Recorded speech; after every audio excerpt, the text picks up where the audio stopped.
कैसे हो स्कूलमेट की फैमिली। आई होप कि आप अच्छे से खा रहे होगे, पी रहे होगे, खेल रहे होगे, कूद रहे होगे और मुस्कुरा तो रहे ही होगे। तो कैसा रहा last lecture application of derivative. ये मुश्किल टॉपिक है, कैसा लग रहा है आपको? अब बताइए किस तरह से आप पढ़ रहे हैं इस टॉपिक को, कैसे टैकल कर रहे हैं, क्या आपको मज़ा आया या नहीं। Last topic tangent and normal पढ़कर कैसा लगा?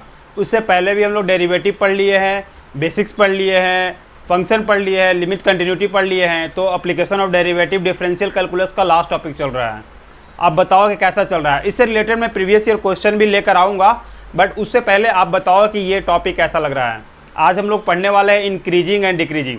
उसमें देखो length of tangent and length of normal सब नॉर्मल तुम्हारा जेई का सिलेबस में है, बट एनडीए का सिलेबस में नहीं है। तो मैं लास्ट क्लास में शायद बताया था आपको कि मैं लेकर आऊँगा लेंथ ऑफ टेंजेंट, बट वो सिलेबस में नहीं है, इसलिए मैं उसको लेकर नहीं आ रहा हूँ। ठीक है, तो आज हम लोग सीधा करते हैं कौन सा टॉपिक, एप्लीकेशन ऑफ डेरिवेटिव का नेक्स्ट टॉपिक करते हैं, that is called increasing and decreasing. तो फटाफट आते हैं और देख लेते हैं इंक्रीजिंग एंड डिक्रीजिंग को।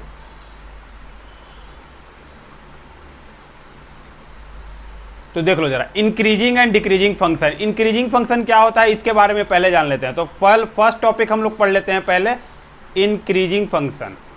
ठीक है, फर्स्ट टॉपिक है आपका इंक्रीजिंग फंक्शन। इंक्रीजिंग फंक्शन क्या होता है इसके बारे में हम लोग जान लेते हैं।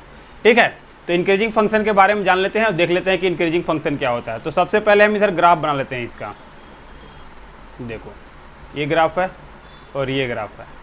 ठीक है, और ये ऐसा मैं ग्राफ ले रहा हूँ, ये ग्राफ ले रहा हूँ। This is y and this is x है, और ये कोई ग्राफ है y equal to f of x. कौन सा ग्राफ है? y equal to f of x. और ये पॉइंट मैं ले रहा हूँ a, और ये पॉइंट ले लेता हूँ मैं b। तो देखो ज़्यादा यहाँ से, ये पॉइंट का ये जो पॉइंट होगा y पर कितना हो जाएगा? दिस इज एफ ऑफ ए, और इसी पॉइंट का यहाँ इस पर कितना हो जाएगा? F of b। ये हो गया। तो एफ ऑफ ए है, और एक और पॉइंट लेते हैं यहाँ पर। मैं कलर ज़रा चेंज कर लेता हूँ इसका, फिर आपको लेता हूँ। तो ये पॉइंट पर मैं लेता हूँ, ये हो गया आपका, थोड़ा सा मैं पेन का साइज को छोटा रिड्यूस कर लेता हूँ। ये हो गया आपका, ये वाला जो पॉइंट है, ये जो पॉइंट है ये लेता हूँ मैं x1। तो ये कितना हो जाएगा? F of x1। सिमिलरली ये पॉइंट होगा आपका, लेता हूँ मैं x2। तो ये पॉइंट हो जाएगा आपका एफ ऑफ x2। ठीक है, एफ ऑफ x2। ये दो पॉइंट ले लिए, x1 x2, y equal to a b f x1 और एफ x है। ठीक है, ये फंक्शन है आपका। तो देखो इंक्रीजिंग फंक्शन में क्या होता है कि x का वैल्यू बढ़ाने से, ध्यान से देखना आप जरा, ये मैं ग्राफ बना लिया हूँ, पहले फिगर बना लिया हूँ। तो x का वैल्यू बढ़ने से, x का वैल्यू बढ़ेगा कैसे? तो देखो जरा, इधर बढ़ाएंगे, लेफ्ट टू राइट जाएंगे, नंबर लाइन पर क्या होगा? x का वैल्यू बढ़ेगा। तो x का वैल्यू बढ़ाने से y का वैल्यू बढ़ने लगे। As the value of x increases, value of y increases, then function is called increasing function. तो देखो x का वैल्यू बढ़ रहा है तो y का वैल्यू भी क्या हो रहा है? बढ़ रहा है, अप हो रहा है। देखो तो अप हो रहा है। इफ x का वैल्यू बढ़ रहा है तो y का वैल्यू भी क्या हो रहा है? बढ़ रहा है। तो इस टाइप के फंक्शन को क्या बोलते हैं? Increasing function. As the value of x increases, value of y increases, then it is called increasing function. जैसे देखो जरा यहाँ पर, यहाँ अभी कितना है? a है, a से a पर वैल्यू फंक्शन है कितना है? एफ ऑफ ए है, यहाँ पर है ये एफ ऑफ ए। a से बढ़ाकर वैल्यू मैं x1 पर लाया, तो ये हो गया x1, और यहाँ पर कितना हो जाएगा? F of x1। ठीक है, यहाँ पर हो गया एफ ऑफ x1। तो a से क्या हो गया? एफ ऑफ ए से बढ़ के कितना हो गया? एफ ऑफ x1 पर आ गया। नेक्स्ट आते हैं x2, तो बढ़कर कितना हो जाएगा? एफ x2 आ गया। तो ये देखो एफ ऑफ x2 हो गया, x2 बढ़कर। x2 से b पर आते हैं तो बढ़कर कितना हो जाएगा? F of b। देखो यहाँ पर, तो एफ ऑफ ए से एफ ऑफ x1 आया, then f of x2, then f of b आया। तो वैल्यू क्या हो रहा है? बढ़ रहा है। तो x का वैल्यू बढ़ने से y का वैल्यू क्या हो रहा है? बढ़ रहा है। तो इस टाइप के फंक्शन को क्या बोलते हैं? Increasing function. एक सेकेंड रुक जाओ, 1 मिनट।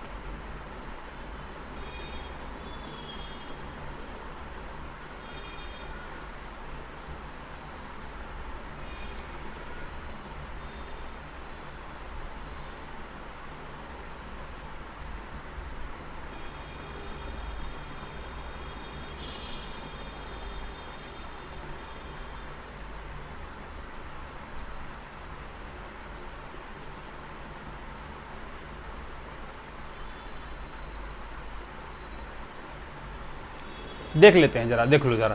तो x का वैल्यू बढ़ने से y का वैल्यू क्या हो रहा है? बढ़ रहा है। तो इस टाइप के फंक्शन को क्या बोलते हैं? Increasing function. ठीक है, तो यहाँ देखो जरा, as the value of x increases, यहाँ लिख रहा हूँ देखो, as the value of x increases, as the value of x increases value of y increases. ठीक है, as the value of x increases value of y increases, मतलब x का value बढ़ने से वाई का वैल्यू क्या होने लगा, बढ़ने लगा। एक्स का वैल्यू बढ़ने से वाई का वैल्यू बढ़ने लगे तो इस टाइप का फंक्शन को क्या बोलते हैं, इंक्रीजिंग फंक्शन। एक्स का वैल्यू बढ़ने से वाई का वैल्यू क्या होने लगे, बढ़ने लगे, तो इस टाइप के फंक्शन को इंक्रीजिंग फंक्शन बोलते हैं। यहाँ देख लो, एक्स का वैल्यू बढ़ने से वाई का वैल्यू क्या होगा, बढ़ने लगेगा, तो इस टाइप के फंक्शन को क्या बोलते हैं, इंक्रीजिंग फंक्शन। तो अब देखो जरा इधर, इसका ये इंक्रीजिंग फंक्शन आपको समझ में आ गया कि एक्स का वैल्यू बढ़ने से वाई का वैल्यू बढ़ने लगे तो इंक्रीजिंग फंक्शन हो गया। अब आगे आते हैं, देखो जरा, अब आगे बढ़ते हैं यहाँ पर। तो देखो नोटेबल पॉइंट इसका कुछ है, नोटेबल पॉइंट लिख लेते हैं, नोटेबल पॉइंट्स। अब नोटेबल पॉइंट्स में देख लो, फर्स्ट नोटेबल पॉइंट्स है, कलर चेंज कर लेते हैं यहाँ पर। अब देखो फर्स्ट नोटेबल पॉइंट्स है, फर्स्ट में क्या है, if x f x is defined in, यहाँ पर लिख लो, if f x is defined,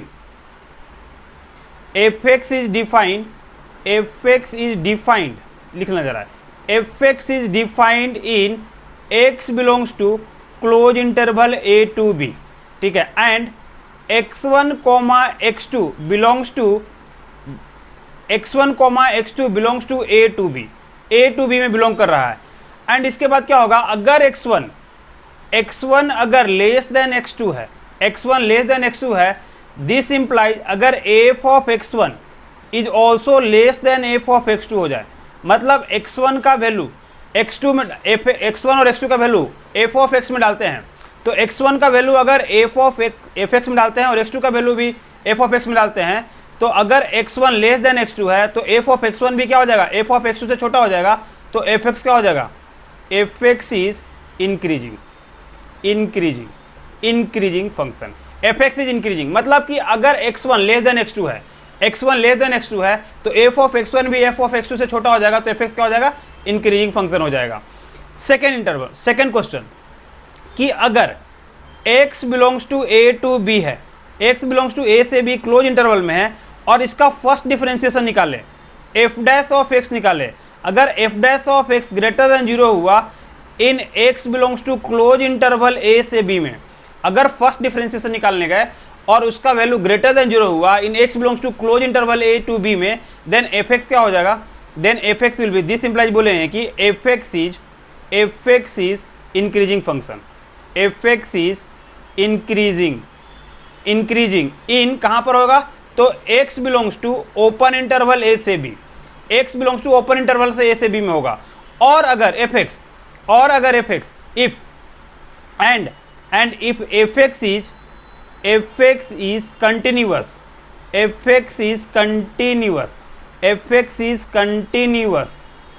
in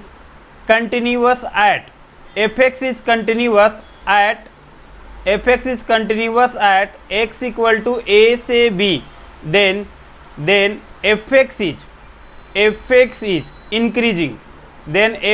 is increasing in x belongs to close interval a से b। ठीक है, तो देखो जरा ध्यान से, अब यहाँ से देख लो, थोड़ा हैंडराइटिंग मेरा वीक है तो इसको समझना। ठीक है, अगर x बिलोंग कर रहा है a से b में, अगर f dash of x greater than 0 हुआ, फर्स्ट डिफरेंशिएशन ग्रेटर देन 0 हुआ in x belongs to close interval a to b, तो दिस इंप्लाइज fx इंक्रीजिंग होगा in x belongs to open interval, यहाँ पर close interval नहीं होगा, यहाँ पर ओपन इंटरवल होगा। देखो यहाँ पर दिस इज ओपन इंटरवल, तो ये open interval in x belongs to a से b में फंक्शन क्या होगा, इंक्रीज होगा। लेकिन अगर fx कंटिन्यूअस है a और b पर, तो fx इंक्रीजिंग होगा इन क्लोज इंटरवल a से b में। ठीक है, ये बात समझ में आया। देखो जरा, पहला नोटेबल पॉइंट क्या लिखे, पहला कंडीशन क्या बताया चेक करने के लिए कि x का वैल्यू बढ़ने से अगर y का वैल्यू बढ़ने लगे तो फंक्शन क्या होता है, इंक्रीजिंग फंक्शन, ये वाला कंडीशन। दूसरा क्या बोला कि अगर x1 लेस देन x2 है, अगर x1 लेस देन x2 है, तो देखो यहाँ पर ये वाला पॉइंट है f ऑफ x1 का, और ये पॉइंट कितना है f ऑफ x2 का, तो अगर x1 लेस देन x2 है तो f ऑफ x1 भी अगर f ऑफ x2 से छोटा हो गया तो फंक्शन क्या होगा, then function will start increasing. ठीक है, सेकंड थर्ड कंडीशन क्या बताया कि f dash of x first differentiation अगर ग्रेटर देन 0 है तो अब पर भी फंक्शन क्या होगा, इंक्रीजिंग होगा इन ओपन इंटरवल a से b में। लेकिन अगर ए और बी पर फंक्शन क्या है, ए और बी पर अगर फंक्शन कंटिन्यूअस है तो फंक्शन कंटिन्यूअस है तो इंक्रीजिंग होगा in x belongs to close interval a से बी में। अब बोलो सर कुछ इसका एग्जाम्पल दो, एग्जाम्पल से समझाओ। तो एग्जाम्पल से देख लो जरा, अभी एग्जाम्पल से समझाते हैं। देखो जरा इधर एग्जाम्पल, सपोज कि y इक्वल टू मैं लेता हूं e के पावर x, y की जगह fx लिख लेते हैं। फर्स्ट एग्जाम्पल है यहाँ पर कि अगर मैं यहाँ पर फर्स्ट एग्जाम्पल लेता हूँ f ऑफ x का वैल्यू e के पावर x है, तो इसका डिफ्रेंसिएशन फर्स्ट डिफ्रेंसिएशन निकालते हैं। एग्जाम्पल में देखो जरा, अगर फर्स्ट डिफ्रेंसिएशन निकालते हैं तो कितना हो जाएगा, डी ई के पावर x अपॉन में dx, और e के पावर x का डेरिवेटिव कितना हो जाएगा, e के पावर x ही हो जाएगा। और ये बताओ e के पावर x कितना होता है, ग्रेटर देन 0 होता है for all x belongs to x greater than 0 के लिए, for all x belongs to किसके लिए, रियल के लिए। तो for all x belongs to के रियल के लिए e के पावर x क्या होता है, हमेशा ग्रेटर देन 0 होता है। तो अगर e के पावर x ग्रेटर देन 0 है तो a डैश ऑफ x कितना हो गया, ग्रेटर देन 0 हुआ, किसके लिए, for all x belongs to real के लिए। ये साइन फॉर ऑल का है, ये वाला जो साइन में दिखा रहा हूँ ये फॉर ऑल का है। तो f dash of x greater than 0 हुआ for all x belongs to greater than, f dash of x greater than 0 हुआ for all x belongs to real के लिए। तो दिस इंप्लाइज हम लोग क्या बोलेंगे, fx is increasing, fx is increasing, ठीक है। fx फंक्शन क्या हो गया, increasing in x belongs to real number. तो fx क्या हो रहा है, इंक्रीज हो रहा है।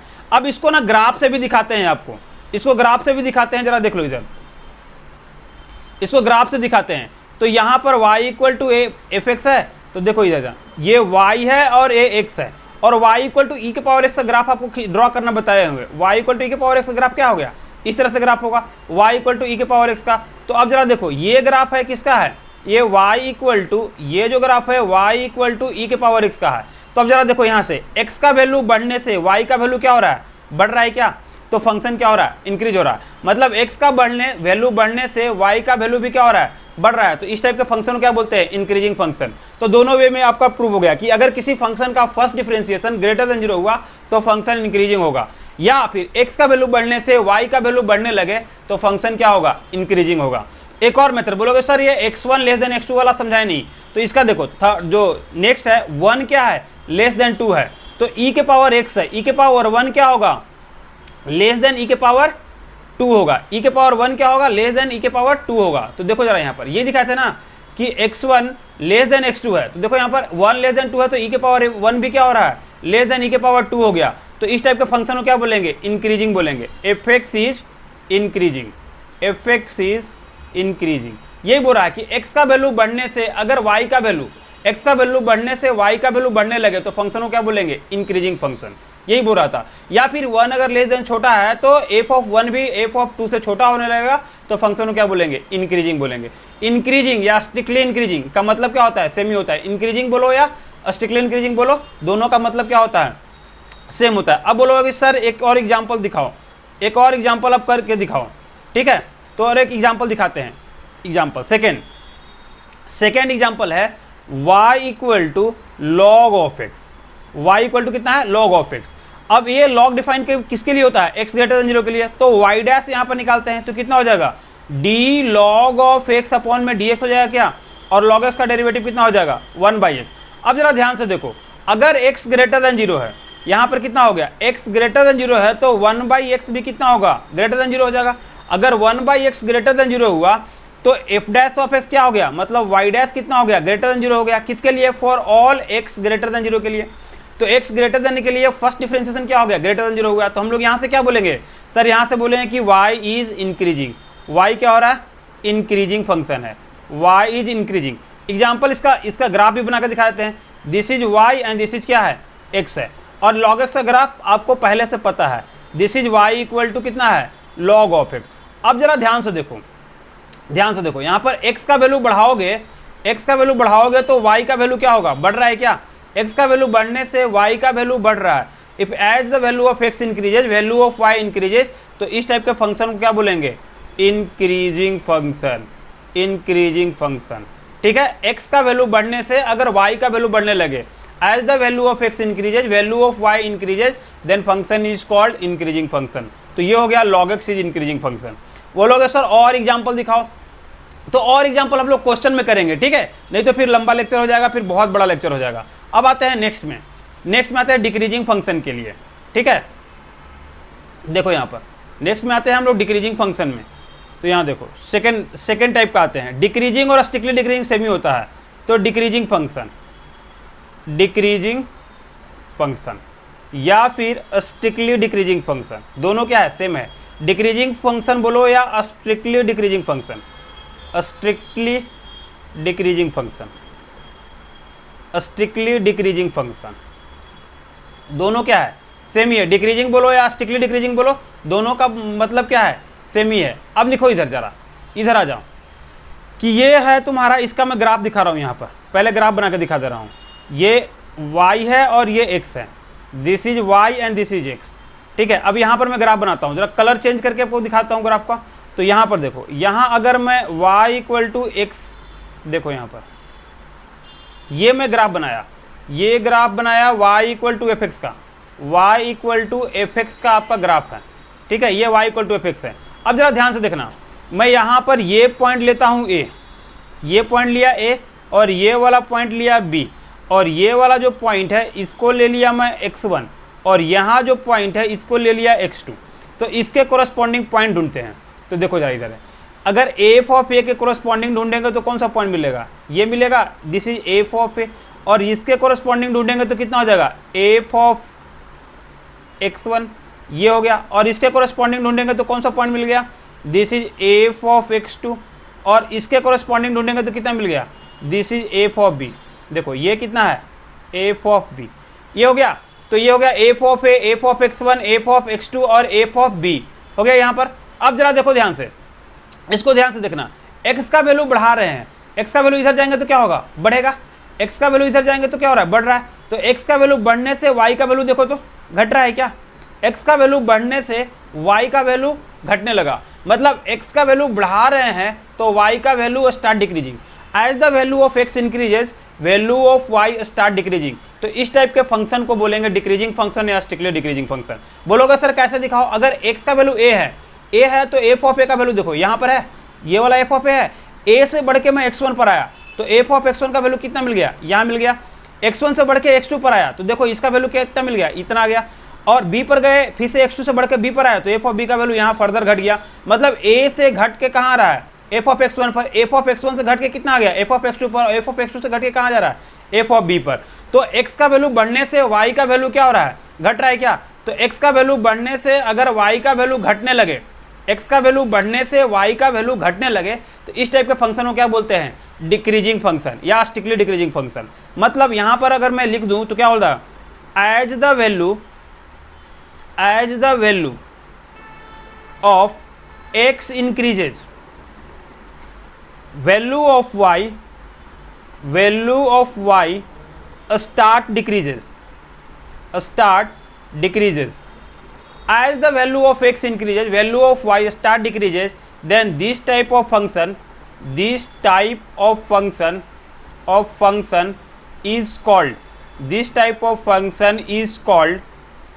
called decreasing function. This type of function is called decreasing function. मतलब x का वैल्यू बढ़ने से y का वैल्यू क्या होने लगेगा, घटने लगेगा। x का वैल्यू बढ़ने से y का वैल्यू घटने लगेगा, तो दिस टाइप ऑफ फंक्शन को क्या बोलेंगे, डिक्रीजिंग फंक्शन। दो बात समझो, इंक्रीजिंग के लिए क्या था, x का वैल्यू बढ़ने से y का वैल्यू बढ़ने लगे तो इंक्रीजिंग, और x का वैल्यू बढ़ने से y का वैल्यू घटने लगे, that is called decreasing. x का वैल्यू बढ़ने से, x का वैल्यू बढ़ाओ, लेफ्ट टू राइट जो रहा हो तो क्या हो रहा है, बढ़ रहा है, तो y का value start decreases, then this type of function is called decreasing function. अब देख लो जरा इधर, इससे नोटेबल पॉइंट, इसका कुछ नोटेबल पॉइंट है, उसको देख लेते हैं। नोटेबल पॉइंट सेम टाइप का नोटेबल पॉइंट है। देखो यहाँ पर, अब मैं इसका कलर चेंज कर लेता हूँ, सेम टाइप का नोटेबल पॉइंट है। क्या है नोटेबल पॉइंट, तो देखो जरा ध्यान से, देखो यहाँ पर फर्स्ट नोटेबल पॉइंट है कि अगर फर्स्ट नोटेबल पॉइंट है कि f x is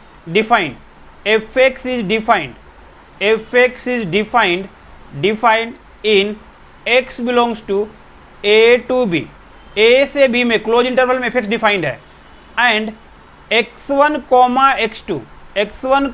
x2 belong कर रहा है तुम्हारा a से b में। x1 x2 कहाँ बिलोंग कर रहा है, क्लोज इंटरवल a से b में। देन अगर x1 लेस देन x2 है, देन अगर x1 लेस देन x2 है तो this implies f of x1 क्या हो रहा है, f of x1 is greater than f of x2। x1 less than x2 है तो f ऑफ x1 क्या है, ग्रेटर देन x2 है, तो दिस इंप्लाइज क्या बोलेंगे कि fx इज दिस इंप्लाइज बोलेंगे कि fx is decreasing function, fx is decreasing function, decreasing function मतलब कि x का वैल्यू बढ़ने से y का वैल्यू क्या हो रहा है, घट रहा है, x का वैल्यू बढ़ने से y का वैल्यू घट रहा है, तो इस टाइप के फंक्शन को क्या बोलेंगे, डिक्रीजिंग फंक्शन। अब इसका सेकेंड नोटेबल पॉइंट देखो, x का वैल्यू बढ़ने से y का वैल्यू क्या हो रहा है, घट रहा है, तो इस टाइप के फंक्शन को क्या बोलेंगे, डिक्रीजिंग फंक्शन। सेकेंड नंबर कि f ऑफ x अगर डिफाइंड है, fx डिफाइंड है, मैं एज्यूम कर रहा हूं कि f ऑफ x क्या है, डिफाइंड है, तो अब देखो नेक्स्ट में कि अगर x बिलोंग कर रहा है a से b में क्लोज इंटरवल में a से b में, and f dash of x first differentiation अगर लेस देन 0 है in x belongs to close interval a से b में, फर्स्ट डिफरेंशिएशन क्या है, लेस देन 0 है इन क्लोज इंटरवल a से b में, तो दिस इंप्लाइज बोलेंगे, दिस इंप्लाइज यहाँ पर बोलेंगे कि fx क्या है, डिक्रीजिंग फंक्शन है। देखो यहाँ पर दिस इंप्लाइज बोलेंगे कि fx इज डिक्रीजिंग फंक्शन, यहाँ पर बोलेंगे हम लोग कि fx क्या है, डिक्रीजिंग, दिस इंप्लाइज बोलेंगे fx is decreasing function, fx is decreasing function.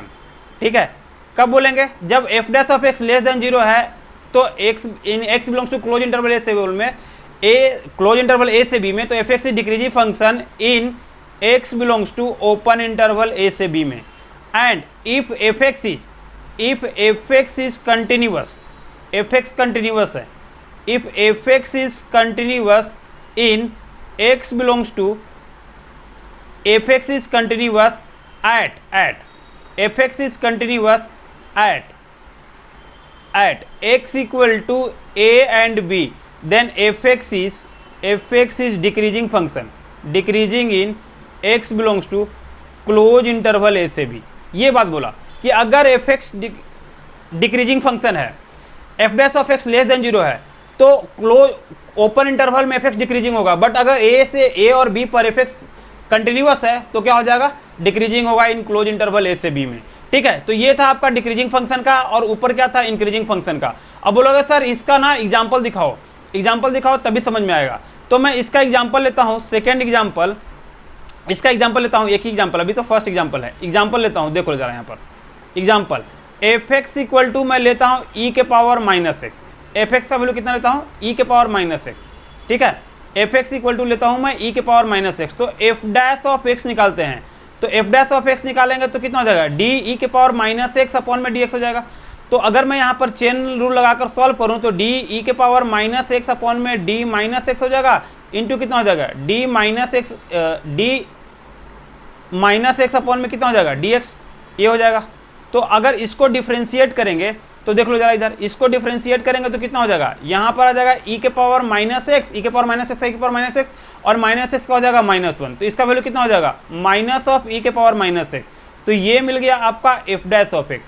अब जरा यहाँ ध्यान से बताओ, किसी भी e के पावर माइनस एक्स क्या होता है, हमेशा e के power minus x greater than 0 होगा, इसमें माइनस मल्टीप्लाई करो, माइनस मल्टीप्लाई करो तो ये क्या हो जाएगा, डायरेक्शन ऑफ इनइक्वालिटी चेंज होगा, रूल ऑफ इनइक्वालिटी बताए थे, अब बेसिक में जाकर देख लेना। तो e के power minus x less than 0 हो गया, इसका मतलब क्या बोलेंगे कि f डैश ऑफ एक्स कितना हो गया, यहाँ से f dash of x is less than 0, then this implies क्या बोलेंगे, fx is decreasing function, fx is decreasing function. ठीक है, fx क्या हो गया, डिक्रीजिंग फंक्शन हो गया। अगर किसी भी फंक्शन का फर्स्ट डिफरेंशिएशन लेस देन 0 हुआ तो फंक्शन क्या होगा, डिक्रीजिंग फंक्शन हो गया। अब बोलो सर इसका ग्राफ से दिखाओ, तो ग्राफ से देखो जरा ध्यान से, मैं ग्राफ दिखा रहा हूँ इधर, ये y है और ये कितना है, x है, तो y है और ये कितना है, x है। तो अब इसका ग्राफ अगर e के पावर माइनस एक्स का आपको ग्राफ होगा याद, तो इस तरह का ग्राफ होगा, ये ग्राफ होगा। अब देखो यहाँ पर y और x है, तो यहाँ देखो x का वैल्यू बढ़ने से, मैं जरा कलर चेंज कर लेता हूँ, तो x का वैल्यू बढ़ने से, यहाँ पर देखो x का वैल्यू बढ़ने से y का वैल्यू क्या हो रहा है, घट रहा है क्या, x का वैल्यू बढ़ने से y का वैल्यू घट रहा है, तो इस टाइप के फंक्शन को क्या बोलेंगे, डिक्रीजिंग। यही बोले थे ना कि x का वैल्यू बढ़ा रहे हो तो y का वैल्यू क्या होने लगा, घटने लगा। As the value of x increases, value of y start decreasing, then this type of function is called decreasing function। ये हो गया आपको, ग्राफ से आपको पता चल गया कि ये फंक्शन क्या हो गया, डिक्रीजिंग फंक्शन हो गया। तो इस तरह से आपको क्या करना है, फंक्शन को अच्छा से समझकर, अभी थ्योरी को अच्छा से समझकर देन आपको क्वेश्चन को सॉल्व करना है। अगर ऐसे आप सॉल्व करना स्टार्ट करेंगे तो आपको क्या होगा, इस तरह से समझ के करेंगे तो क्वेश्चन गलत होने के चांसेस क्या हो जाएंगे, कम हो जाएंगे, और आप आसानी से क्वेश्चन को सॉल्व कर लेंगे। ठीक है, अब जरा देखो इधर, बोलोगे सर और एग्जाम्पल दो, एक दो, तभी समझ में आएगा, ज़्यादा अच्छा समझ में आएगा, और एग्जाम्पल मुझे दे दो। तो देखो जरा ध्यान से, और एग्जाम्पल दे रहे हैं तो सेकेंड एग्जाम्पल यहाँ पर लेते हैं कि एफ एक्स का वैल्यू मैं ले रहा हूँ cos of x and x belongs to ले रहा हूँ, यहाँ पर x बिलोंग्स टू ले रहा हूँ 0 से π/2, 0 से π/2 लेता हूँ। तो cos ऑफ x कितना है, 0 से π/2 में। अब जरा ध्यान से देखो, इसका मुझे क्या निकालना है, फर्स्ट डिफरेंशिएशन निकालना पड़ेगा। तो f डैश ऑफ x निकालेंगे तो कितना हो जाएगा, d cos of x upon में dx हो जाएगा, और cos का डेरिवेटिव कितना हो जाएगा sir, minus sine of x। अब जरा बताओ, x बिलोंग कर रहा है 0 से π/2 में, तो 0 से π/2 कौन सा क्वाड्रेंट हो गया, फर्स्ट क्वाड्रेंट हो गया क्या। तो यहाँ से देखो जरा, अगर x बिलोंग कर रहा है 0 से π/2 में, तो ये फर्स्ट डिफरेंशिएशन हो गया, तो फर्स्ट क्वाड्रेंट हो गया। फर्स्ट क्वाड्रेंट में साइन x कितना होता है, ग्रेटर देन 0 होता है, तो minus of sine of x कितना हो जाएगा, लेस देन 0 हो गया। माइनस ऑफ साइन x अगर लेस देन 0 हुआ तो इसका मतलब कितना हो गया, f डैश ऑफ x कितना हो गया, f dash of x is less than 0 हो गया। अगर f dash of x less than 0 हो गया तो fx क्या हो जाएगा, fx is decreasing function. fx कितना हो गया, डिक्रीजिंग फंक्शन। तो ये फंक्शन डिक्रीजिंग हो गया। अब जरा ग्राफ में कहाँ पर, किस इंटरवल में, तो सर x बिलोंग्स टू 0 से π/2 में ही डिक्रीजिंग है, सब जगह नहीं है। अब इसका मैं ग्राफ बना के दिखा रहा हूँ, देखो जरा यहाँ पर, ये y है और ये x है। cos ऑफ x का ग्राफ मैं 0 से π/2 में दिखाता हूँ। तो याद करो, cos ऑफ x का 0 से π/2 में क्या होता है, ग्राफ इस तरह से होता है। तो ये 0 है और ये π/2 है, इधर भी ग्राफ ऐसा होता है। तो देखो जरा यहाँ पर x का वैल्यू, यहाँ पर x का वैल्यू बढ़ाने से, देखो जरा x का वैल्यू बढ़ने से y का वैल्यू क्या हो रहा है, स्टार्ट डिक्रीजिंग है। तो x का वैल्यू बढ़ने से y का वैल्यू घट रहा है। ये देखो y equal to cos of x यही है, कहाँ पर, तो 0 से π/2 में, π/2 बस यहीं पर है, ज़्यादा वैल्यू नहीं हमको देखना है। ये देखो, ये इतना ही वैल्यू में देखना है, π/2।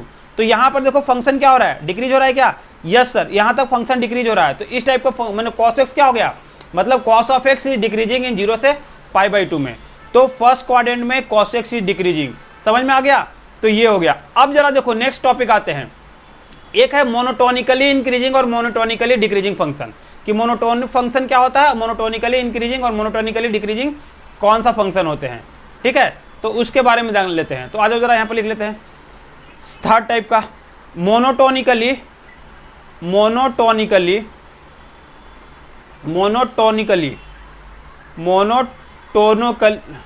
लिखो भाई, देख लो यहाँ पर मोनोटोन फंक्शन, मोनोटोनिकली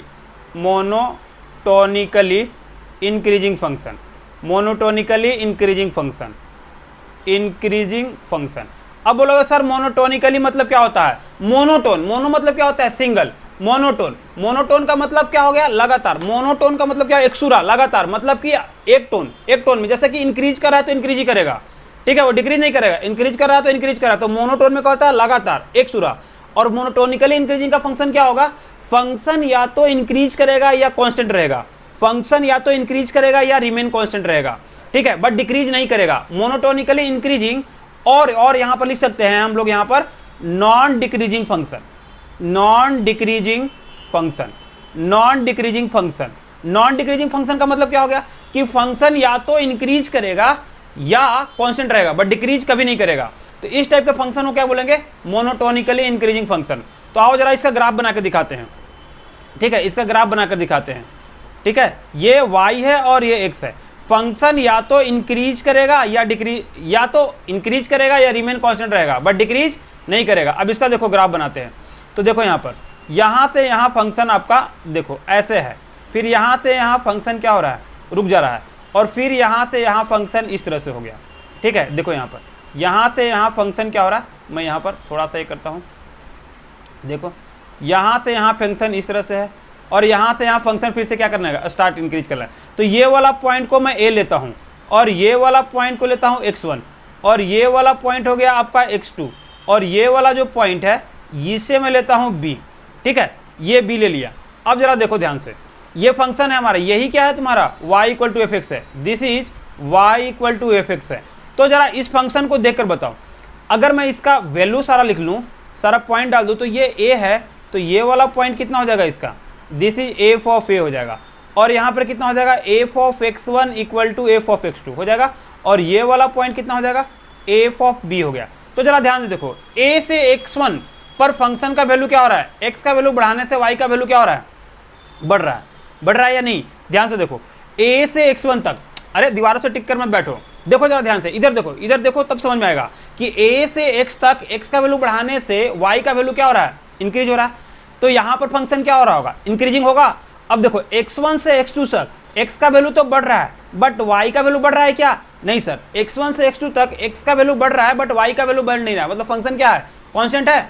और x2 से b तक x का वैल्यू क्या हो रहा है, बढ़ रहा है, तो y का वैल्यू भी क्या हो रहा है, बढ़ रहा है। x2 से b तक फंक्शन का वैल्यू बढ़ रहा है, तो y का वैल्यू भी क्या हो रहा है, बढ़ रहा है। तो यहाँ पर फंक्शन फिर से क्या करा, इंक्रीज करने लगा। यहाँ देखो अच्छा समझाते हैं कि एक पॉइंट पर फंक्शन स्टार्ट इंक्रीज कर रहा है, फिर बेचारा रुक गया, कांस्टेंट हो गया, वैल्यू क्या हो गया, कांस्टेंट हो गया, फिक्स हो गया। उसके बाद से फिर से फंक्शन क्या करने लगा, इंक्रीज करने लगा। मतलब कि वन टाइम कुछ समय के लिए फंक्शन इंक्रीज कर रहा है, कुछ टाइम के लिए कांस्टेंट रख रहा है, और फिर फंक्शन इंक्रीज कर रहा है।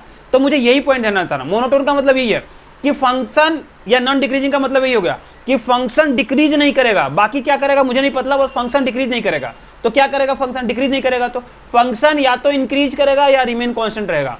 इफ फंक्शन इज इंक्रीजिंग और remain constant, then function is called monotonically increasing function. समझ में आया ये बात। तो यहां पर लिख लो, as the value of x increases, लिख लो जरा, as the value of x increases. मैं देखो मेरा हैंड राइटिंग थोड़ा वीक है, तो आप साथ साथ लिख लेना। As the value of x increases, value of y start increasing. As the value of x increases, value of y start increasing or remain constant, यही बोल रहा कि x का वैल्यू बढ़ने से y का वैल्यू या तो बढ़ेगा या कांस्टेंट रहेगा। तो इस टाइप का फंक्शन को क्या बोलेंगे, मोनोटोनिकली इंक्रीजिंग फंक्शन। अब देखो ये तो हो गया बेसिक समझने वाला बात। अब इसका नोटेबल पॉइंट देख लो जरा इधर, नोटेबल पॉइंट में क्या होगा, नोटेबल पॉइंट मैं 2 पॉइंट यहाँ भी ऐड कर लेता हूँ नोटेबल पॉइंट में।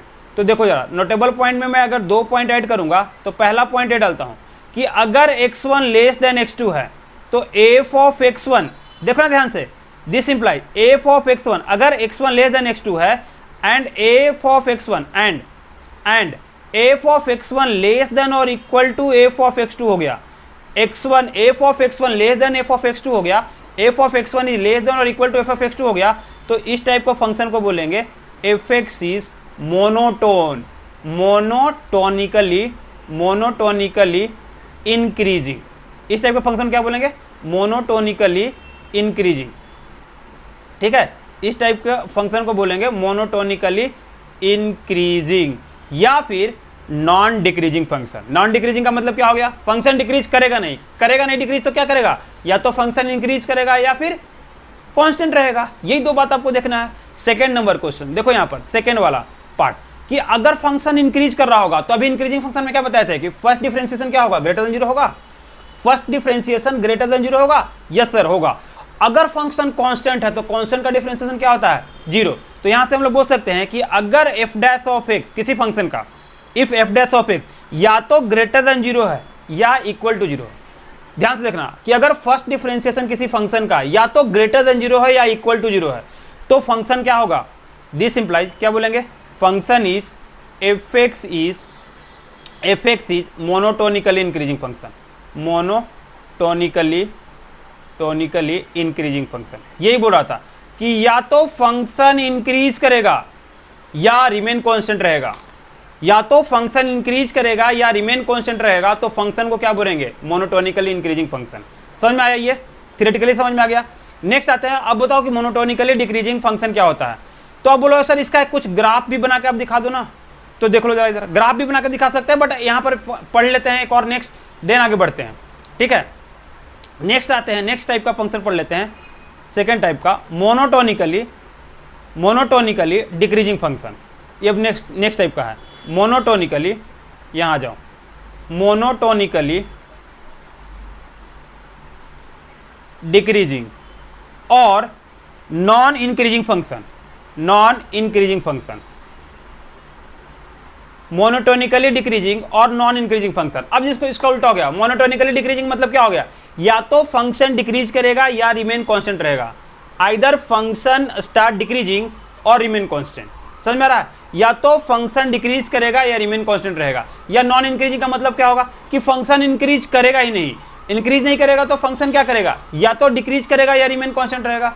तो ये इस टाइप के फंक्शन को क्या बोलते हैं, मोनोटोनिकली डिक्रीजिंग और नॉन इंक्रीजिंग फंक्शन। देखो इसका मतलब, इसका ग्राफ बना के दिखाते हैं। This is y and this is x, ठीक है।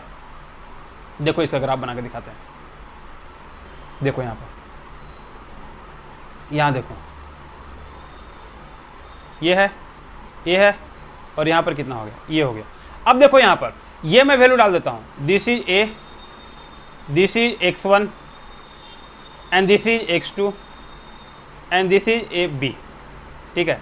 ये क्या हो गया, तो ये हो गया आपका पार्ट एफ ऑफ बी, ये हो गया आपका f of x1 equal to f of x2, और ये वाला पार्ट कितना हो गया, ये हो गया आपका एफ ऑफ ए, हो गया। तो यहां से देखो ध्यान से, यहां पर a से x1 आ रहा है तो फंक्शन क्या हो रहा है, a से x1 आ रहा है तो फंक्शन क्या हो रहा है, सर स्टार्ट डिक्रीजिंग। a से x1 में फंक्शन क्या होने लगा, डिक्रीज कर रहा है, और x1 से x2 जाओ तो फंक्शन क्या है, कांस्टेंट है। ये वाला पार्ट डिक्रीजिंग है, ये वाला पार्ट क्या है, कांस्टेंट है, और ये फिर से क्या है, डिक्रीजिंग है। यही फंक्शन फिर से क्या हो रहा है, डिक्रीज हो रहा है। तो यही तो बताया था आपको कि फंक्शन या तो डिक्रीज करेगा या रिमेन कांस्टेंट रहेगा। यही बोला था ना कि फंक्शन या तो डिक्रीज करे या रिमेन कांस्टेंट रहे, तो फंक्शन को क्या बोलेंगे, मोनोटोनिकली डिक्रीजिंग और नॉन इंक्रीजिंग फंक्शन। या तो फंक्शन डिक्रीज करे या रिमेन कांस्टेंट रहे, तो इस टाइप का फंक्शन को क्या बोलेंगे, मोनोटोनिकली डिक्रीजिंग। या तो फंक्शन डिक्रीज करे या रिमेन कांस्टेंट रहे। अब जरा देखो, हाफ ऑफ द पार्ट में फंक्शन क्या हो रहा है, डिक्रीज हो रहा है, फिर x1 से x2 में फंक्शन क्या हो रहा है, कांस्टेंट रह रहा है, फिर x1 से b में फंक्शन क्या हो रहा है, डिक्रीज करना स्टार्ट हो गया। तो इस टाइप का फंक्शन को क्या बोलेंगे, मोनोटोनिकली डिक्रीजिंग फंक्शन। तो यहां पर लिख सकते हैं कि as the value of x, as the value of x increases, as the value of x increases value of y start decreases और remain constant, और क्या हो गया, remain constant। यही बोल रहा है कि as the value of x increases value of y या तो डिक्रीज कर रहा है या रिमेन कांस्टेंट हो रहा है। a से x1 में फंक्शन क्या हो रहा है, डिक्रीज हो रहा है, और x1 से x2 में फंक्शन क्या कर रहा है, कांस्टेंट है रहा, और x2 से b में फंक्शन फिर से क्या कर रहा है, डिक्रीज करने लगा। तो x का वैल्यू या तो डिक्रीज करे या कांस्टेंट रहे, तो इस टाइप का फंक्शन क्या बोलते हैं, मोनोटोनिकली डिक्रीजिंग फंक्शन। तो यही मैं बोला कि as the value of x increases value of y start decreases और remain constant is called monotonically decreasing function. समझ में आया नहीं आया तो कमेंट बताओ। आ गया होगा समझ में, मुझे पूरा पता है, ठीक है, समझ में आ गया ना। तो अब जरा देखो, दीवारों से टिक कर बैठोगे तो समझ नहीं आएगा। तो यहाँ हो गया। अब इसका नोटेबल पॉइंट देख लो जरा ध्यान से, नोटेबल पॉइंट्स। अब नोटेबल पॉइंट्स में देखो, अगर आपको इंक्रीजिंग डिक्रीजिंग आ गया समझ में, तो यहाँ समझने में कोई दिक्कत नहीं होगा। फर्स्ट नोटेबल पॉइंट में कि अगर x1 लेस देन x2 है, अगर x1 लेस देन x2 है, ठीक है, अगर x1 लेस देन x2 है, तो दिस इंप्लाइज अगर f ऑफ x1 या तो f ऑफ x2 से छोटा होगा या इक्वल होगा। छोटा होगा तो फंक्शन क्या करेगा, डिक्रीज करने लगेगा। अगर इक्वल होगा तो फंक्शन क्या होगा, कांस्टेंट होगा। तो इस टाइप के फंक्शन को क्या बोलेंगे, मोनोटोनिकली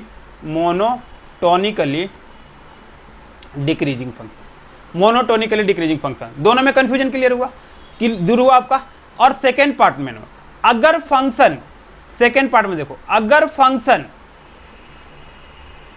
का फर्स्ट डिफरेंशिएशन लेस देन 0 है, तो यहां दे रहे हैं अगर f dash of x less than 0 तो फंक्शन क्या होता है, डिक्रीजिंग। अगर f dash of x less than 0 होगा तो फंक्शन क्या होगा, डिक्रीजिंग होगा। हाँ सर, डिक्रीजिंग होगा। तो अगर f dash of x less than 0 है और इक्वल टू 0 होगा तो फंक्शन क्या होगा, कांस्टेंट होगा। तो यही बोला था कि अगर डिक्रीज कर रहा होगा फंक्शन तो फर्स्ट डिफरेंशिएशन क्या होता है, निगेटिव होता है। अगर इंक्रीज करेगा तो फंक्शन का फर्स्ट डिफरेंशिएशन क्या होता है, ग्रेटर देन 0 होता है। अगर कांस्टेंट होगा तो फर्स्ट डिफरेंशिएशन क्या होगा, 0 होगा। तो कांस्टेंट का डिफरेंशिएशन होता है, तो कांस्टेंट का डिफरेंशिएशन क्या होता है, 0 होता है। तो if the f dash of x is less than 0, अगर f dash of x less than 0 है F dash of x less than zero है, किसके लिए? F dash of x less than zero है, तो फंक्शन क्या हो, लेस देन और इक्वल टू जीरो है, तो एफ एक्स क्या होगा, F x is monotonically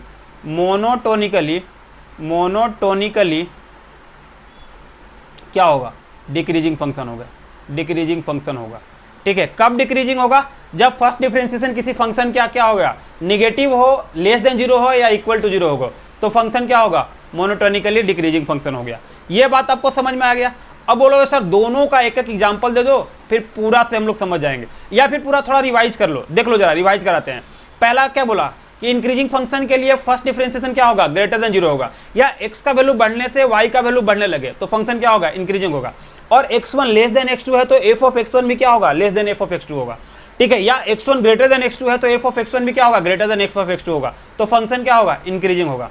second में क्या पढ़े कि x का वैल्यू बढ़ाने से y का वैल्यू घटने लगे, फॉल करने लगे। ठीक है, फॉलिंग कंडीशन में होगा, x का वैल्यू बढ़ाने से y का वैल्यू घटने लगे तो फंक्शन क्या हो गया, डिक्रीजिंग हो गया। या फिर first differentiation less than zero हुआ तो फंक्शन क्या होगा, डिक्रीजिंग होगा। और x1 लेस देन x2 है तो एफ ऑफ x1 क्या होगा, greater than f of x2 होगा, तो फंक्शन क्या होगा, डिक्रीजिंग होगा। x1 ग्रेटर देन x2 है तो एफ ऑफ x1 क्या होगा, less than f of x2 होगा, तो फंक्शन क्या होगा, डिक्रीजिंग होगा। दोनों ही केस में अगर first differentiation greater than zero हुआ तो फंक्शन क्या होगा, इंक्रीजिंग होगा। First differentiation less than zero हुआ तो फंक्शन क्या होगा, डिक्रीजिंग होगा। पूरा कॉन्सेप्ट को अच्छा से समझ लो, कुछ एग्जाम्पल कराए थे। अब मोनोटोनिकली इंक्रीजिंग के लिए क्या बताया था, मोनोटोनिकली इंक्रीजिंग और नॉन डिक्रीजिंग का मतलब क्या होगा, या तो फंक्शन इंक्रीज करेगा या फिर रिमेन कांस्टेंट रहेगा। या नॉन डिक्रीजिंग का मतलब क्या होगा, फंक्शन डिक्रीज नहीं करेगा, डिक्रीज नहीं करेगा तो क्या होगा, या तो फंक्शन इंक्रीज करेगा या रिमेन कांस्टेंट होगा। तो इस टाइप का फंक्शन क्या बोलेंगे, मोनोटोनिकली इंक्रीजिंग फंक्शन। ठीक है, अब मोनोटोनिकली डिक्रीजिंग में क्या होगा, या नॉन इंक्रीजिंग में क्या होगा, फंक्शन इंक्रीज नहीं करेगा, तो क्या होगा, या तो फंक्शन डिक्रीज करेगा या रिमेन कांस्टेंट रहेगा। अगर फर्स्ट डिफरेंशिएशन ग्रेटर देन और इक्वल टू जीरो हुआ तो फंक्शन क्या होगा, मोनोटोनिकली इंक्रीजिंग होगा। फर्स्ट डिफरेंशिएशन लेस देन और इक्वल टू जीरो हुआ तो फंक्शन क्या होगा, मोनोटोनिकली डिक्रीजिंग हो गया। तो इस टाइप से आपको मोनोटोनिकली इंक्रीजिंग और मोनोटोनिकली डिक्रीजिंग का आपको कॉन्सेप्ट पता होना चाहिए। ठीक है, अब आते हैं हम जरा इधर एग्जाम्पल पर। ठीक है, एग्जाम्पल देख लेते हैं फंक्शन का। ठीक है, तो यहां देख लेते हैं एग्जाम्पल। ठीक है, एफ एक्स इक्वल टू यहां पर देखो जरा, 2 ऑफ एक्स है। F x equal to 2 of x है, कब है, जब x लेस देन 1 है। F x equal to 2 of x है जब x का वैल्यू कितना है, लेस देन 1 है। ठीक है, और एक्स स्क्वायर है जब x का वैल्यू कितना है, ग्रेटर देन 1 है। एक्स स्क्वायर है जब x का वैल्यू ग्रेटर देन 1 है। ठीक है, और इसको देखते हैं। तो जरा देखो, इसका मैं फर्स्ट डिफरेंशिएशन निकाल रहा हूं। तो फर्स्ट डिफरेंशिएशन देखो यहाँ पर, फर्स्ट डिफरेंशिएशन ये तो इंक्रीजिंग फंक्शन हो गया। एफ ऑफ एक्स 2 लेता हूँ मैं, यहाँ देखो इधर, इसको कैंसिल करता हूँ, 2 लेता हूँ। F of x equal to 2 है जब एक्स लेस देन 1 है। एफ लेस देन 1 है, 2 के जगह पर मैं 1 ले लेता हूँ, 2 के जगह पर मैं जरा 1 ले लेता हूँ। देखो यहाँ पर 1 लेता हूँ। एफ एक्स का वैल्यू 1 है जब एक्स लेस देन 1 है, और f x equal to x square है जब एक्स का कितना वैल्यू, ग्रेटर देन 1 है। तो देखो जरा इसका मैं सॉल्यूशन निकालता हूँ। एफ डैश ऑफ एक्स 1 का डेरिवेटिव करोगे तो कितना मिलेगा, 0 मिलेगा। कब मिलेगा, जब एक्स लेस देन 1 है। और एक्स स्क्वायर करेंगे तो कितना मिलेगा, 2x मिलेगा जब एक्स ग्रेटर देन और इक्वल टू 1 है। अब देखो जरा यहाँ, तो f dash of x equal to 0 मिल रहा है, और एफ डैश ऑफ एक्स का वैल्यू ग्रेटर देन, क्योंकि 1 से बड़ा है तो 2 × 1 कितना होगा, ग्रेटर देन 0 हो गया। तो यहाँ से फंक्शन क्या मिलेगा, या तो f dash of x greater than 0 होगा या इक्वल टू 0 होगा। तो इस टाइप का फंक्शन क्या बोलेंगे, मोनोटोनिकली इंक्रीजिंग। अब बोलो सर इसका ग्राफ बना के दिखाओ। यही मैं बोल रहा था कि अगर किसी फंक्शन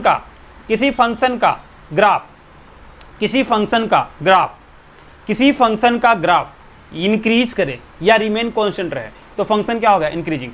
या f dash of x equal to 0 हो या ग्रेटर देन 0 हो तो फंक्शन क्या होगा, इंक्रीज होगा। तो एफ एक्स इक्वल टू 1 है। देखो जरा फिर किसके लिए, एक्स का वैल्यू अगर मैं 1 लेता हूँ यहाँ पर, तो यहाँ पर एफ एक्स का वैल्यू 1 ले लेता हूँ। देखो यहाँ पर, तो ये वाला वैल्यू है, ये वाला वैल्यू है, ये वैल्यू है, ये वैल्यू है। ये एफ एक्स इक्वल टू कितना है, 1 है। एफ एक्स इक्वल टू 1 है, और यहाँ से f x equal to x square आ रहा है। तो एक्स स्क्वायर को मैं कलर चेंज करके लेता हूँ। जरा देखो, मैं अगर कलर चेंज करके लेता हूँ तो यहाँ देखो, मैं इसका कलर चेंज कर लिया। ठीक है, और लेता हूँ यहाँ पर y f x equal to x square graph यहाँ से ड्रा करता हूँ। तो f x equal to x square graph कितना हो जाएगा, ऐसे होगा। थोड़ा स्मूथ नहीं बना, तो यहाँ से देखो मैं स्मूथ बनाने की कोशिश करता हूँ। देख लो जरा यहाँ पर, ये हो गया। ये हो गया एक्स स्क्वायर हो गया। ये कब है, ये 1 है, ये है आपका एफ एक्स इक्वल टू कितना है, एक्स स्क्वायर होगा। तो देखो जरा यहाँ से यहाँ तक फंक्शन क्या हो रहा है, यहाँ से यहाँ तक फंक्शन क्या है, कांस्टेंट है। देखो यहाँ से यहाँ तक फंक्शन 1 तक फंक्शन क्या है, कांस्टेंट है। तो ये देखो ये कांस्टेंट है, बढ़ रहा है, एक्स का वैल्यू बढ़ रहा है बट वाई का वैल्यू नहीं। और यहाँ से फंक्शन क्या कर रहा है, इंक्रीज कर रहा है। तो इसी टाइप के फंक्शन को क्या बोलते हैं, मोनोटोनिकली इंक्रीजिंग। या तो एक्स का वैल्यू कांस्टेंट हो, या तो फंक्शन कांस्टेंट हो, या एक्स का वैल्यू बढ़ाने से, एक्चुअली एक्स का वैल्यू कांस्टेंट नहीं, एक्स का वैल्यू रखने से फंक्शन में एफ एक्स का वैल्यू अगर कांस्टेंट हो या इंक्रीज करने लगे तो फंक्शन क्या हो जाएगा, मोनोटोनिकली इंक्रीजिंग फंक्शन हो गया। समझ में आ गया। तो अब जरा देखो जरा इधर नेक्स्ट एग्जांपल एक और लेते हैं, एक और एग्जांपल लेते हैं। देखो यहां पर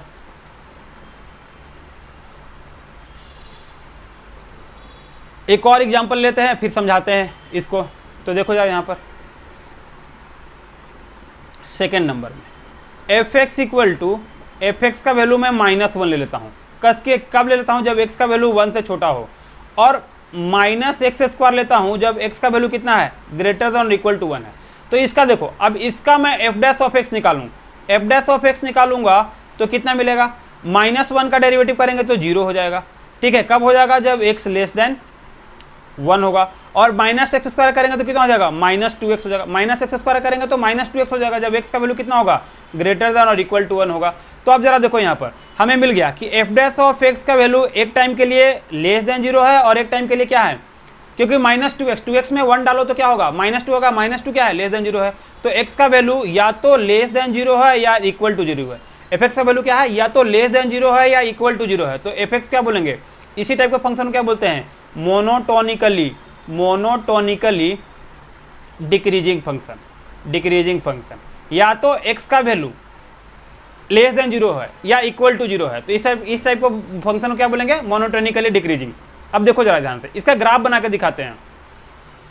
ठीक है, इसका ग्राफ बना के दिखाते हैं। तो देखो यहाँ पर ये y है और ये x है। मैं जरा इस लाइन को ऊपर ले लेता हूँ, ये y है और x है, ये -1 है। तो देखो जरा यहाँ से यहाँ तक वैल्यू -1 है, और यहाँ के लिए मैं जरा इसका ग्राफ का ये कलर चेंज कर लेता हूँ। और -x² कहाँ तक होगा, अभी देखो जरा ध्यान से, ये -1 तक वैल्यू, 1 तक वैल्यू है इसका, ये 1 है। अब -x² कहाँ से है, -1 से बड़ा होने पर -x² है। तो इसका ग्राफ यहाँ से देखो बनाते हैं, हो गया। ये है f(x) इक्वल टू -x², और ये वाला कितना था, f(x) इक्वल टू -x। तो ये हो गया आपका -1, f(x) इक्वल टू -x नहीं, -1। अब जरा ध्यान से देखो, ये फंक्शन यहाँ से यहाँ तक के लिए क्या हो रहा है, यहाँ से यहाँ तक के लिए फंक्शन क्या हो रहा है, देखो यहाँ पर, यहाँ से यहाँ के लिए फंक्शन रिमेन कांस्टेंट है। कहाँ तक कांस्टेंट है, तो 1 तक, ये 1 है, ये वैल्यू 1 है। और 1 से जाने पर क्या हो रहा है, फंक्शन डिक्रीज करना स्टार्ट हो गया। 1 से जाने पर फंक्शन क्या हो रहा है, डिक्रीज करना स्टार्ट हो गया। ठीक है, एक सेकेंड, 1 से जाने पर फंक्शन क्या होने लगा, डिक्रीज करना स्टार्ट कर दिया। देखो जरा ध्यान से, तो 1 से यहाँ पर एक बार फिर से ग्राफ बना लो, देखो डिक्रीज हो रहा है। ये f(x) इक्वल टू -x था, तो यहाँ से यहाँ तक के लिए फंक्शन क्या हो रहा है, डिक्रीज करना स्टार्ट कर दिया। तो इसी टाइप को फंक्शन को क्या बोलते हैं, monotonically decreasing function, monotonically decreasing या नॉन इंक्रीजिंग फंक्शन। यहाँ पर क्या है, यहाँ पर फंक्शन कांस्टेंट है, कांस्टेंट है, और यहाँ पर फंक्शन क्या करने लगा, डिक्रीज करने लगा। तो इस टाइप का फंक्शन क्या बोलेंगे, monotonically decreasing function. I hope कि आपको ये लेक्चर तो पसंद आया होगा ना, आया नहीं लेक्चर समझाओ, मैं बहुत ही आसान वे में समझाया। और इसका जो क्वेश्चन होगा वो अगले क्लास में मैं लेकर आऊँगा, इससे रिलेटेड क्वेश्चन, इंक्रीजिंग, डिक्रीजिंग और मोनोटोनिकली इंक्रीजिंग और डिक्रीजिंग का फंक्शन का सारा क्वेश्चन लेकर आऊँगा। ठीक है, तब तक के लिए आप क्या करो, इस थ्योरी को बहुत अच्छा से पढ़ लो। ठीक है, अच्छा से पढ़ लो, और पढ़ने के बाद आप रिवाइज कर लो अच्छा से, देन आओ नेक्स्ट क्लास में, देन बहुत ही मजा आने वाला है, क्योंकि इंटरेस्टिंग टॉपिक है और डिफिकल्ट टॉपिक है, इंटरेस्टिंग भी है और मजा आने वाला भी है, पूरा कॉन्सेप्ट है। और जो बच्चे बेसिक्स नहीं देखे होंगे, जो बच्चा बेसिक्स नहीं करे होंगे, वो बेसिक्स भी आप रिवीजन करके आ जाना, क्योंकि बेसिक्स का पूरा नंबर लाइन का यहाँ पर पूरा यूज होने वाला है।